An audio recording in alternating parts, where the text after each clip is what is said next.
اب اس کے بعد میں دو باتیں آپ کو بتانا چاہتا ہوں. پہلی بات دیکھو، یہ مت کہنا کہ جی یہ گناہ تو اب عام ہو رہے ہیں، اب ہم کیسے بچیں. ایسا نہیں میرے دوستو. حدیث پاک میں آتا ہے کہ ایک زمانہ ایسا آئے گا کہ اللہ کے نیک بندے اس آبادی اور بستی سے نکل کر اپنی بکریوں کو اور اپنے جانوروں کو لے کر جنگل میں چلے جائیں گے تاکہ وہ ان گناہوں سے بچ سکیں. اس حدیث پاک سے معلوم ہوتا ہے کہ آدمی جہاں بھی ہو، جیسے بھی ماحول میں ہو، اگر وہ بچنا چاہے تو ضرور بچ سکتا ہے. اور ہمارے نبی صلی اللہ علیہ وسلم نے، ہمارے لاڈلے نبی، ہمارے پیارے نبی حضرت محمد مصطفیٰ صلی اللہ علیہ وسلم نے جو یہ بتایا ہے کہ یہ گناہ ہے اور ان پر اللہ کا یہ عذاب ہوتا ہے، اسی لیے تو میں نے بتایا، ہم کو آگاہ کیا، ہم کو پہلے ہی خبردار کیا تاکہ ہم ان سے بچیں.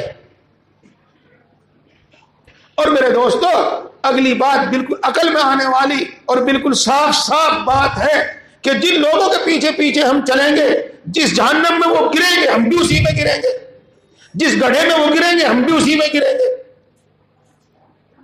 تو ہمیں سوچ سمجھ کر چلنا ہے کہ کس کے پیچھے چلیں. ہمیں سوچ سمجھ کر چلنا ہے کس کے پیچھے چلیں. ایک بات تو یہ بتا رہا تھا، اور دوسری بات اور سنو میرے دوستو. اللہ کی پناہ میں آ جاؤ، اللہ کی حفاظت میں آ جاؤ تو اللہ رب العزت ہر ماحول میں گناہوں سے ہماری حفاظت بھی فرمائیں گے. اللہ کی حفاظت میں کس طرح آنا ہے؟ شیطان سے بچنے کا سامان کرو کہ شیطانی اثرات سے ہم کیسے بچیں. اس واسطے کہ شیطان برائیوں کو ہماری نگاہوں میں بھلائی کر کے دکھلا دیتا ہے. یعنی جو چیز حقیقت میں بری ہوتی ہے، گناہ ہوتی ہے، بے حیائی کی ہوتی ہے، بچنے کی ہوتی ہے، لیکن وہ ہمیں یوں سمجھا دیتا ہے کہ یہ تو اچھی چیز ہے، یہ تو بھلی چیز ہے، یہ سمجھا دیتا ہے. اس کی برائیوں کو ہماری نگاہوں سے اوجھل کر دیتا ہے اور اس کی ایک دو اچھائی کو ہماری آنکھوں کے سامنے لا کر کھڑا رکھ دیتا ہے. مثال کے طور پر کوئی کہتا ہے میں چلا ہوں میں خانے جہاں کوئی غم نہیں ہے. شراب پینے کے واسطے چلا ہوں کہ وہاں پر پینے کے بعد کوئی غم نہیں رہتا، ایسا سرور آتا ہے. ٹھیک آتا ہوگا، لیکن میرے دوستو کیا اس کے علاوہ اور کوئی برائی اس میں نہیں ہے؟ یہ دیکھو، اس پینے والے کو یہ معلوم نہیں ہے کہ پینے کے بعد انسان کی عقل بالکل ہی ایک طرف رکھ دی جاتی ہے اور وہ مجنون اور پاگل ہو جاتا ہے. اس کو دائیں بائیں کا کوئی ہوش نہیں رہتی، بہن بیٹی کی اس کو ہوش نہیں رہتی، دوست دشمن کی اس کو پرواہ نہیں ہوتی. اس پر اس کی بالکل نظر نہیں ہے، اس پر اس کی بالکل نظر نہیں ہے. یہ اس کی آنکھوں سے اوجھل ہے. اس پینے والے کو یہ معلوم نہیں کہ جو تو پیتا رہا تو تیرے پھیپڑے کتنے دن تیرا ساتھ دیں گے. اس پر اس کی نگاہ ہی نہیں جاتی، بلکہ کوئی سمجھاوے بتاوے تب بھی اس کی ماننے کو تیار نہیں، سمجھنے کو تیار نہیں. یہ تیری دولت کس طرح اس میں اڑے گی، اڑتی چلی جائے گی، اور تیری عقل کس طرح بشت ہوتی چلی جائے گی، یہ سمجھنے کو تیار نہیں. سمجھاوے تب بھی سمجھنے کو تیار نہیں. تو یہ کام ہوتا ہے شیطان کا. اب ہم شیطان سے کیسے بچیں؟ شیطان سے کیسے بچیں؟ ہاں تو دیکھو، شیطان سے بچنے کی دو صورتیں ہیں اور دونوں ہمیں اختیار کرنی چاہیے. نمبر 1، وَاعْتَصِمُوا بِحَبْلِ اللَّهِ جَمِيعًا، تم سب مل کر اللہ کی رسی کو مضبوط پکڑ لو. اللہ کی رسی دین اسلام کو مضبوط پکڑ لو.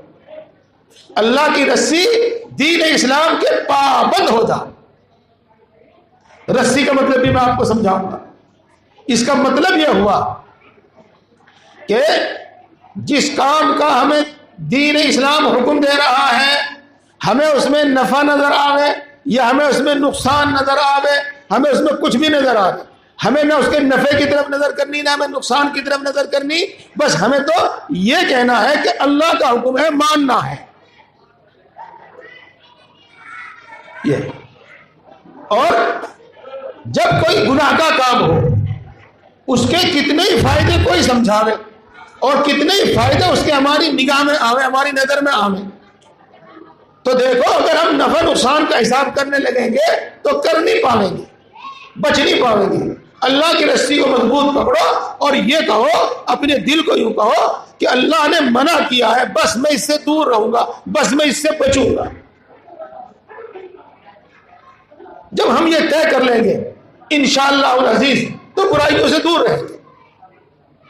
کوئی کتنی بڑی سوسائٹی ہو، کتنا ہی بڑا آدمی ہو اور وہ کچھ بھی کر رہا ہو، جب ہم یہ دیکھیں گے کہ یہ برائی ہے، ہمیں اللہ نے منع کیا ہے، ہمارے دین، ہمارا ایک مذہب اس سے منع کرتا ہے، تو ہمارے دل میں تو اس کی برائی ہوگی، ہم اس کو اپنے لیے عزت کا ذریعہ نہیں سمجھیں گے، ہم اس کو اپنے لیے بڑائی کا سبب نہیں سمجھیں گے، ہم سوسائٹی میں اس سے ہمیں بڑائی مل رہی ہو، عزت مل رہی ہو، ایسا نہیں سمجھیں گے۔ اس طریقے سے ہم انشاءاللہ العزیز تمام برائیوں سے بچ جائیں گے اور شیطان ہمارا کچھ بگاڑ نہیں سکے گا۔ اور دوسری کیا صورت ہے میرے بھائیوں؟ دوسری صورت یہ ہے کہ دیکھو، علم دین حاصل کرو۔ علم دین حاصل کرنے کا مطلب یہ ہے کہ دین سیکھو، اور جب یہ پتہ چل جائے کہ یہ کام برا ہے، یہ غلط ہے، اور پھر اس کے خیالات دل میں آنے لگے، اس کو کرنے کا جذبہ دل کے اندر آنے لگے، تو سمجھو شیطان نے اپنا کام شروع کر دیا۔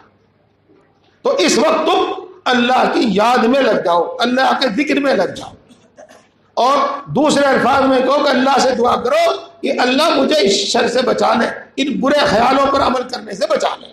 پہلے انسان کے دل میں خیال آتا ہے، پھر وہ ارادہ ہوتا ہے، اور پھر وہ عمل ہو جاتا ہے، پھر وہ کام ہو جاتا ہے۔ اس طریقے سے ہم تمام برائیوں سے بچ سکتے ہیں، تمام برائیوں سے بچ سکتے ہیں۔